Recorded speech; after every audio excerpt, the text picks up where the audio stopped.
The steamy look, the sizzling dance moves, the cabaret numbers characterize the femme fatales who dominated the Indian film industry in the 60s and 70s. You call them the item girls, vicious vamps or sultry babes. They were the quintessential figures of Bollywood masala flicks. They lured heroes, flirted with lechers, drank liquor, smoked, and did everything that was considered a taboo. They were always on par with the male villains. 100 Years of Cinema celebrates Bollywood's atrocious vamps whom we love to hate. This fraternity of vamps dates back to 1950s when Nadira's debut as an arrogant princess in Aan got recognition for her outstanding performance. She always played the role of a young, bold and confident woman with sophistication unlike the becharis of those times. Apparently, she was the first lady to smoke on screen. Lalita Pawar, the mother of all vamps, ruled the silver screen for nearly 3 decades as a wicked सासू माँ. मेरी ज़बान से उगला हुआ जहर भी अमृत बन जाता है. घर का पहाड़ सा काम पड़ा है. जा जाकर संभाल.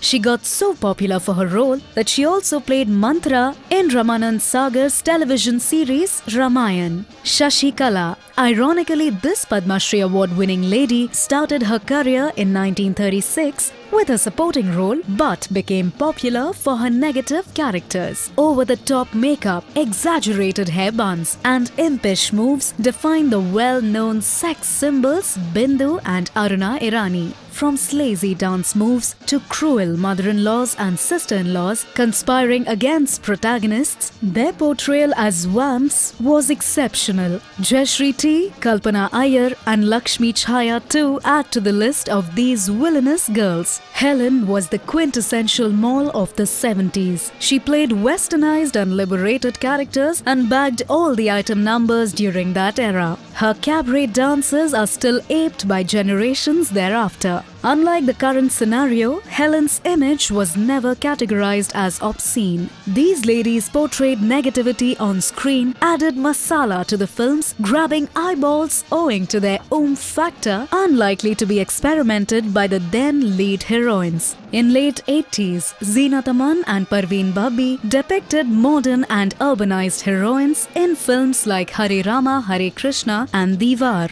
This changed the way heroines were characterized and brought in the much-needed glamour factor to the main leads. Over the years, Bollywood dynamics changed and brought an end to the vamps completely. The leading ladies attempted negative roles and garnered much acceptance and love for their performance. It was during 90s when an attractive and glamorous girl, Amrita Singh, was noticed for her versatility, who experimented with all kinds of roles. Her best performances include Raju Ban Gaya Gentleman, Aina and even Kalyug, where she essayed a negative role and won accolades for the same. Actresses like Kajol, Sridevi, Urmila Matondkar never hesitated from playing characters with villainous shades. Early 2000s saw leggy lasses Bipasha Basu and Priyanka Chopra playing the roles of sultry bitches who scandalized the good men in Jism and Aitraz. These leading stars continue to experiment with unconventional roles. Vidya Balan essayed the role of a canny and manipulative widow